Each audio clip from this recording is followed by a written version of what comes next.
2025 reconstruction, 2026 development. Andhra Pradesh ముఖ్యమంత్రి చంద్రబాబు నాయుడు ఇప్పుడు administration gear మార్చారు. సంక్షేమాన్ని వదలకుండానే అభివృద్ధిని పరుగులు పెట్టించేలా డబుల్ స్పీడ్ మంత్రాన్ని జపిస్తున్నారు. పోలవరం డెడ్లైన్స్ నుంచి దావోస్ పెట్టుబడుల వేట వరకు ఏపీలో ఇప్పుడు బాబు మార్క్ పాలన ఎలా సాగుతోంది? 2026లో ఆయన వేస్తున్న ఆ మాస్టర్ స్ట్రోక్స్ ఏంటి? ఈ ప్రత్యేక కథనంలో చూద్దాం.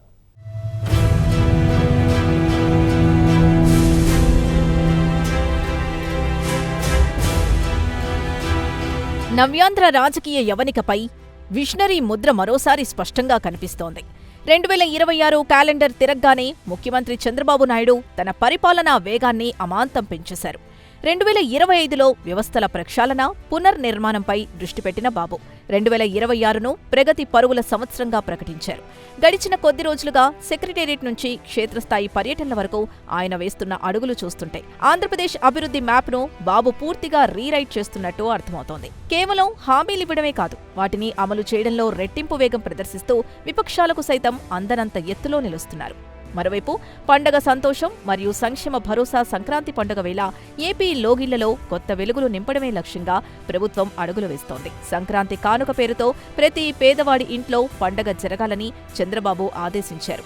నూతన సంవత్సర కానుకగా ఎన్టీఆర్ భరోసా పెన్షన్లను పెంచడమే కాకుండా జనవరి 1వ తేదీనే సూర్యోదయానికి ముందే లబ్ధిదారుల చేతికి నగదందేలా యంత్రాంగాన్ని పరుగులు పెట్టించారు.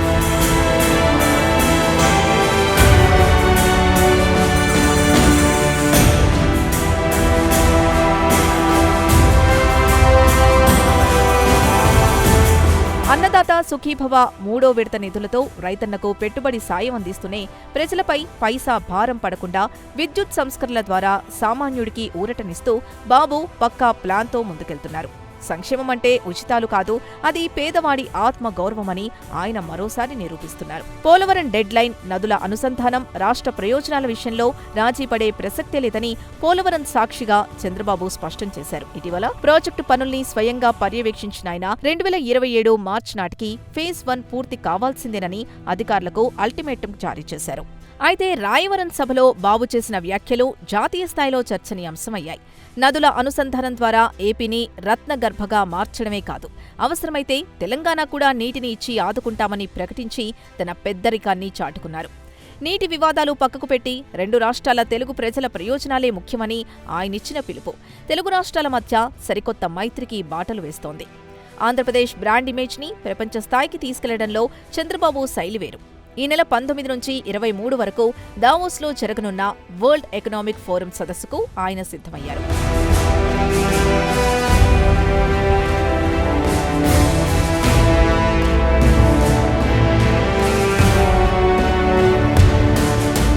గూగుల్, మైక్రోసాఫ్ట్ వంటి దిగ్గజాలతో చర్చలు జరిపిన బాబు దావోస్ వేదికగా మరికొన్ని మెగా ప్రాజెక్టుల్ని ఏపీకి తీసుకురావడమే లక్ష్యంగా పెట్టుకున్నారు. రాజధాని అమరావతిలో ల్యాండ్ పూలింగ్ పనుల్ని యుద్ధ ప్రాతిపదికన పూర్తి చేస్తూనే 20 లక్షల ఉద్యోగాల కల్పన కోసం రూపొందించిన స్వర్ణాంధ్ర 2047 విజన్ అమలులో వేగం పెంచారు.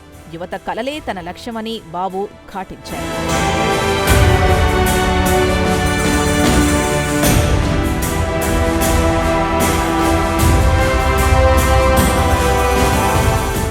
చంద్రబాబు రాజకీయం ఇప్పుడు కేవలం విమర్శలకే పరిమితం కాలేదు, అది ఆచరణాత్మక అభివృద్ధి వైపు మళ్లింది.